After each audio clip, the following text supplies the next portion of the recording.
മേഘങ്ങൾക്കിടയിൽ പ്രഭാതതാരം പോലെ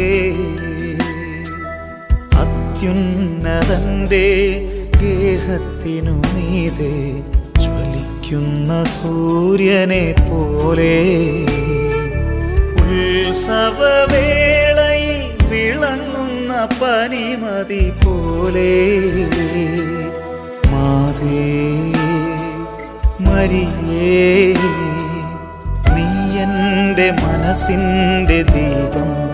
ഓ മാതേ മരിയേ, നീ എൻ്റെ മനസ്സിൻ്റെ ദീപം.